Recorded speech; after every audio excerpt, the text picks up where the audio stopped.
খবৰ কেনেকুৱা সবৰে বিহু বিহু লাগিছে না না লাগিছে বিহু আহিলে নহয় ভাত পানী খাই আহিছে না নাই আহা আজি নাই আহা হে ভগৱান দুপৰীয়া দুটাও বাজি গল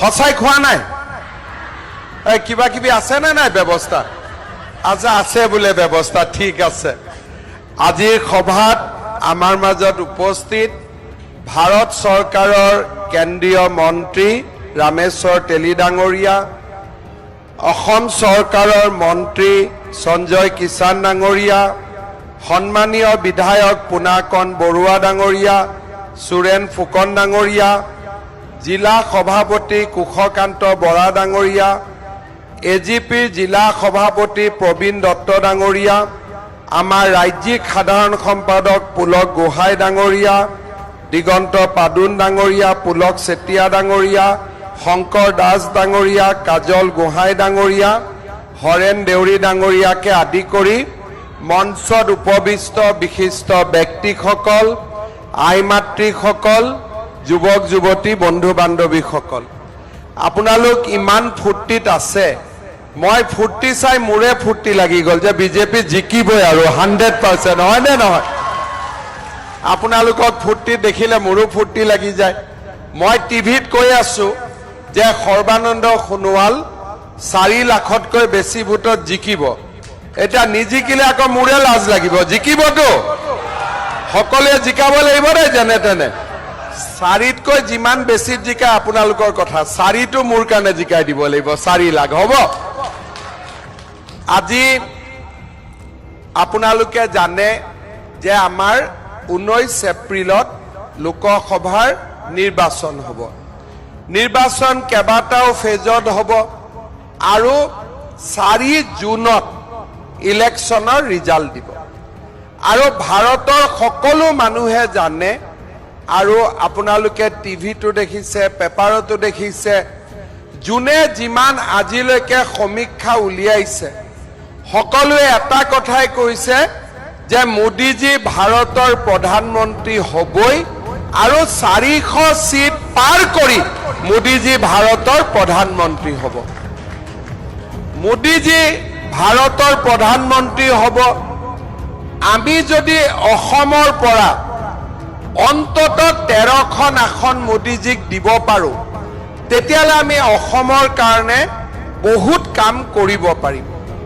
মই ইলেকশ্যনত বৰাক ব্ৰহ্মপুত্ৰ উজনি নামনি উত্তৰ দক্ষিণ চাৰিওফালে গৈছো এটাই মই ৰাইজক অনুৰোধ কৰিছো যে ৰাইজ আমাক 13খন সিট দিয়ক যেনেকে উত্তৰ প্ৰদেশে কয় মোদীক আমি প্ৰধানমন্ত্ৰী পাতিলো বিহাৰে কয় মোদীক আমি প্ৰধানমন্ত্ৰী পাতিলো মধ্যপ্ৰদেশে কয় মোদীক আমি প্ৰধানমন্ত্ৰী পাতিলো এইবাৰ যাতে অসমেও গৌৰৱেৰে ক'ব পাৰে যে নৰেন্দ্ৰ মোদীক আমি প্ৰধানমন্ত্ৰী পাতিলো সৰ্বানন্দ সোণোৱালৰ বিষয়ে মোৰ কোৱাৰ প্ৰয়োজন নাই কাৰণ আমি সকলোৱে জানো যে নৰেন্দ্ৰ মোদী ভাৰতৰ প্ৰধানমন্ত্ৰী হোৱাৰ লগে লগে সোণোৱাল ডাঙৰীয়ায়ো কেন্দ্ৰীয় চৰকাৰত বিশেষ গুৰুত্বপূৰ্ণ পদবী লাভ কৰিব যেতিয়া সোণোৱাল ডাঙৰীয়া দিল্লীত থাকিব আমি গুৱাহাটীত থাকিম আৰু সঞ্জয় কিষাণ পুনাকন বৰুৱা সুৰেন ফুকন আপোনালোকৰ মাজত থাকিব আমি অসমৰ কাৰণে বহুত কিবা কিবি কৰিব পাৰিম আজি মই মাকুমত আহিছো মাকুম এটা নতুন সমষ্টি হল আগতে মাকুম সাবুৱাৰ লগত আছিল তিনিচুকীয়াৰ লগত আছিল ডিগবৈৰ লগত আছিল তিনিচুকীয়া জিলাত আগতকৈ বিধানসভাৰ আসন এখন বৃদ্ধি হল আৰু মাকুম নামৰ এটা নতুন সমষ্টিৰ সৃষ্টি হল আগতে আমি সাবুৱা বুলি ভোট দিছিলো ডিগবৈ বুলি ভোট দিছিলো আমি তিনিচুকীয়া বুলি ভোট দিছিলো এইবাৰ প্ৰথম আমি মাকুম বুলি ভোট দিম আৰু মাকুমৰ ভোটত প্ৰথমবাৰতে আমি সেঞ্চুৰী মাৰি দিব লাগিব ঠিক আছে প্ৰথমবাৰতে শচীন তেণ্ডুলকাৰ সেঞ্চুৰী আমাৰ খাতা সেঞ্চুৰী মাৰিয়ে আমি খুলিব লাগিব। এই কথাটো মই ৰাইজক অনুৰোধ কৰিছো।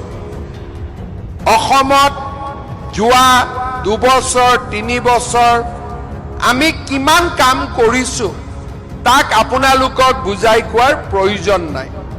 মই যেতিয়া ইলেকশ্যনৰ সময়ত ৰাইজক কৈছিলো যে ৰাইজ বিজেপিক ভোট দিয়ক, আমি 1 লাখ যুৱক যুৱতীক চৰকাৰী চাকৰি দিম। মোক কোনেও বিশ্বাস কৰা নাছিলে, বোলে 1 লাখ চাকৰি ক'ৰ পৰা হ'ব, আৰু হ'লেই বা চাকৰি কিমান টকা ঘোষ দিব লাগিব। কিন্তু আজি আপোনালোকে চাওক, 1 লাখ ল'ৰা ছোৱালীয়ে চৰকাৰী চাকৰি পালে কোনো এটকা কোনো দালালে তুলিব নোৱাৰিল। আজি মই য'ত যাওঁ, আজি মই য'তে যাওঁ, যুৱকসকলে মোক সোধে যে ছাৰ পুলিচৰ দৌৰা কেতিয়া হ'ব? জুলাইতটো আমি দৌৰিমেই আকৌ এবাৰ পুলিচৰ চাকৰিৰ কাৰণে। কিন্তু আজি মই আপোনালোকক কৈছো যে আগত আমি 1 লাখ চাকৰি দিলো, এতিয়া মই আজি আকৌ ক'ব খুজিছো যে আমি আৰু 50,000 যুৱক যুৱতীক নতুনকৈ চৰকাৰী চাকৰি দিম। আমি মাত্ৰ পঢ়িব লাগে, আমি ৰাতিপুৱা ফিল্ডত দৌৰিব লাগে। চাকৰিৰ নামত আৰু অসমত কোনেও এটকাও কেতিয়াও ল'ব নোৱাৰে, সেই কথাটো আজি সকলোৱে জানি গ'ল। আজি আমাৰ অসমত কি হৈছে, আগতে মানুহে খালি কয় যে আমাৰ অসমীয়া জাতিক সুৰক্ষিত কৰিব লাগিব। আৰে মাটিৰ পট্টাখনেই যদি নাথাকে জাতি কেনেকে সুৰক্ষিত হ'ব? সকলোৱে শ্লোগান দিলে, কোনেও কৰিব নোৱাৰিলে। আজি মিছন বসুন্ধৰা আঁচনিৰ অধীনত আমি এটাকৈ পৰিয়ালসমূহক মাটিৰ অধিকাৰ দিছো।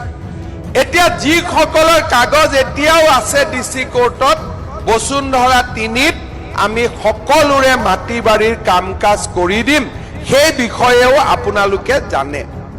মই যেতিয়া মানুহক কওঁ যে আমাৰ বাইদেউসকলক লাখপতি বনাম, কংগ্ৰেছ বিলাকে মোক হাঁহে যে কেনেকে লাখপতি হ'ব।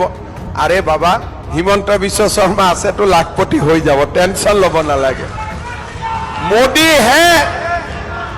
मोदी है तो मुमकिन है।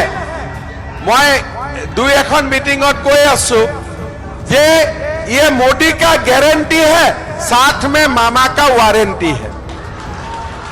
गारंटी লগত वारंटीও লাগিবতো, হয় না নহয়?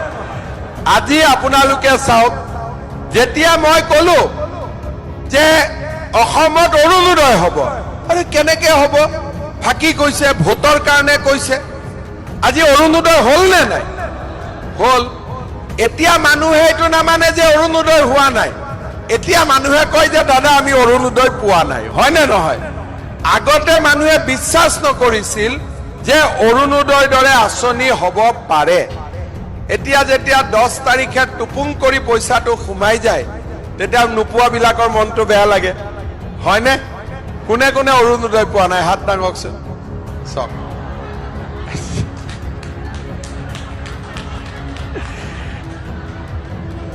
এতিয়া আপোনালোকে এইটোতো বিশ্বাস কৰে যে অৰুণোদয় আজিকালি হৈ গ'ল নে নাই?